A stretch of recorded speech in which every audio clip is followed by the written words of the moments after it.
My name is Jesus Petrina Uwanga. I'm your English Module 1 tutor.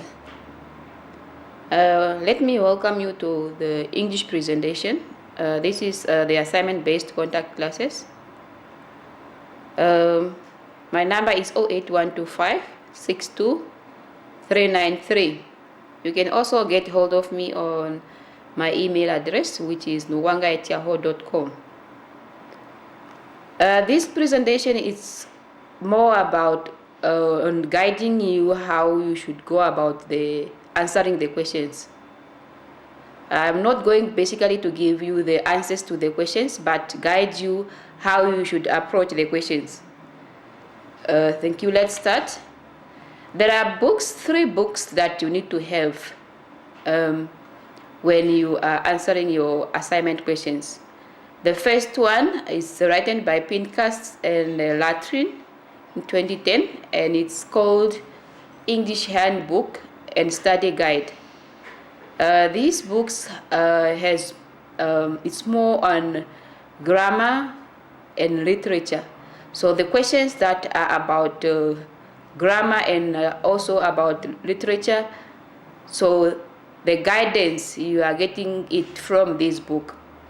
There is also another book which is written by Thompson in 2001. It's a teaching primary English. This one is more on methodology, on teaching methodology, English teaching methodology. You cannot do without these three books, and the crucial one is your guide, your English Module 1 study guide. I hope everyone is having all these materials. If you don't have any of this, please make sure that you contact your nearest branch for you to get more information on how you should go about to get hold of these books.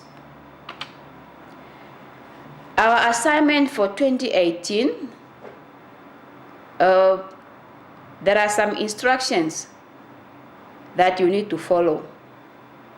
And the first thing is that you must walk through the study guide. Don't just page through, scan your book, looking for the answers. Read your study guide first.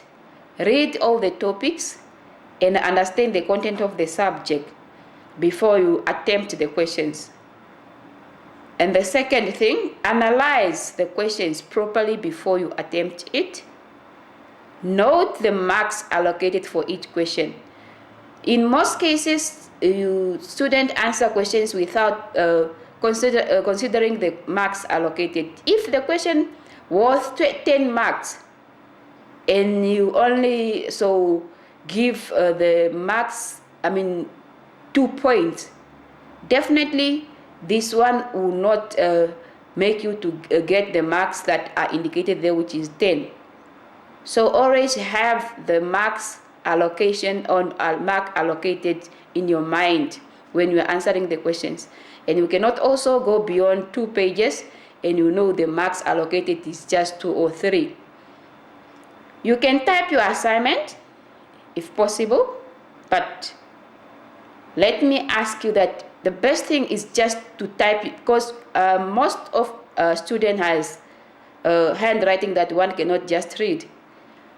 Make sure that you type your assignment, but if you cannot and it's out of your hand, you cannot just get the computer, get access to the computer, or maybe you can do some reasons you cannot type it, then you can hand it in, but make sure that your handwriting is really readable. I can be able to read your letters and make sense of what you have written there. Number your questions properly. Numbering is this one is a key point. If you write your answers, no matter they are right, they are correct, but I cannot see, so these answers are for which questions, then it's very difficult for me to allocate the marks that you deserve. So make sure that you number your questions properly. Let's come to the assignment questions. This assignment has around, if I'm not mistaken, 10 questions, where the first one is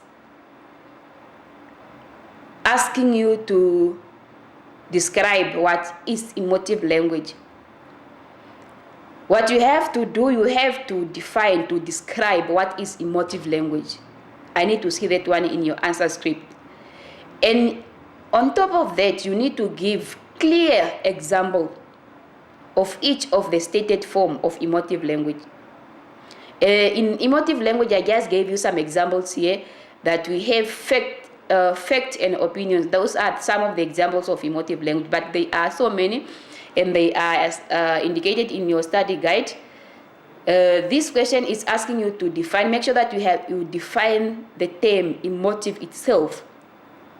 And after defining it or describing it, and then you give me examples, just for me to make sure that you understand exactly what is emotive language.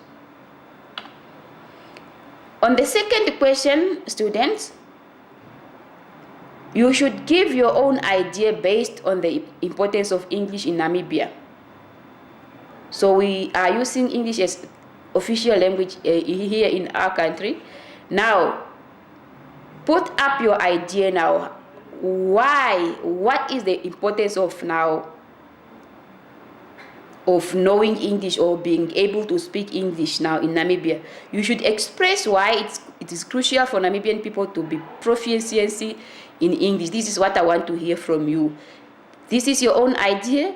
There is no any book that I can refer you to, but make sure that you have express yourself as much as you can on the importance of being proficiency in English in our country.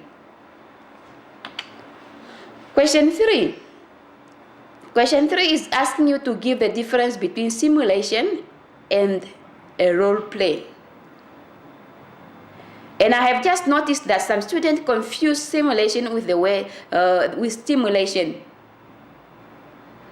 In this case, you need to make sure that you understand what is simulation. You can either use your study guide has a little bit of information on what simulation is. You can use some other materials, reference materials, and then find out what simulation is, and make sure that the definition or the description that you are giving me there, it must not be for stimulation. Make sure that you are talking about simulation. This simulation and stimulation are two different terms. So the question is asking you now to give the difference between simulation and a role play. Role play and simulation are useful strategy of teaching speaking. You must give them the difference between the two. And we are still at question 3. Make sure that you give difference between between the simulation and role play, and where possible, try also to give some examples.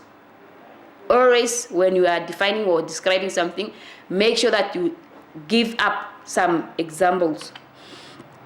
On the fourth question, student, it's about authentic materials.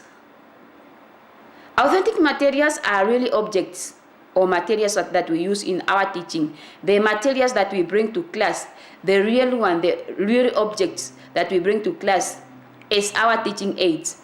These are what we call that they are authentic materials. The question is now asking you to explain what are the importance of using authentic materials in teaching English. The question is asking you to give the importance of using authentic materials in teaching English. The length of your answer should be based on the marks allocated. Always the length of your marks or of your answer should be guided by the marks allocation. The fifth question in English module 1 or English 11, it says most learners are shy when it comes to speaking in the class. In our classes, most of the learners do not speak freely in the class. Describe how can you motivate or stimulate these learners to speak English with confidence. How you can make your learners in your class speak English with confidence. What are the strategies? What are the techniques that you can use just to motivate these learners to speak English in the class? That is what we have to answer. That is what you have to indicate under that question. Question number 6. It says there are differences between the structure of a lesson presentation and that of the public speech. Clearly outline the differences. You have now to give the difference between lesson presentation and public speech. You have now to look at its structure, the way these two are structured, and that is the difference that we have to indicate. Okay, the other question, it says, explain the strategy which can be used in teaching reading using a story. Clearly state the techniques that you can use by teaching reading using a story. You have to indicate, you have to tell.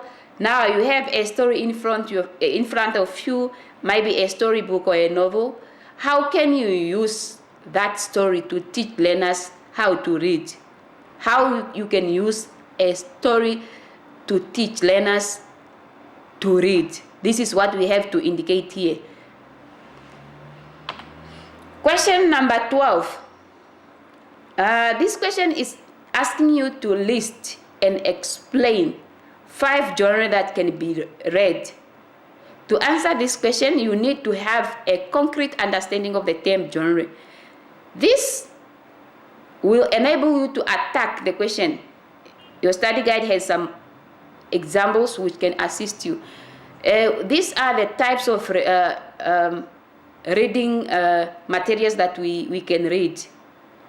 And this is what we call that they are genre. Now you have to now explain or describe what type of material or genre material that we have that we can read.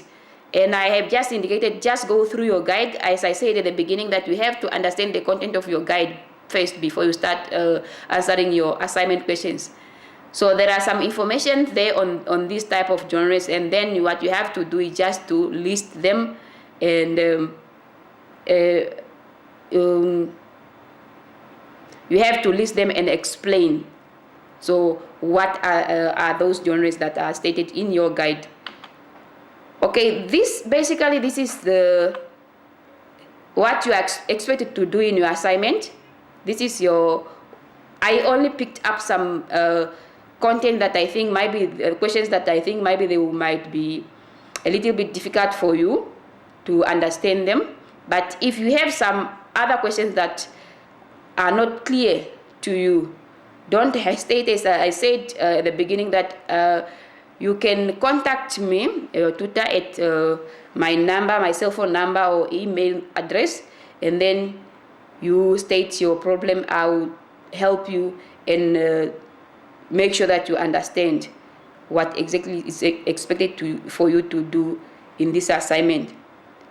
Being that the case, good luck, student. This is the end of our presentation, English Module 1. I thank you.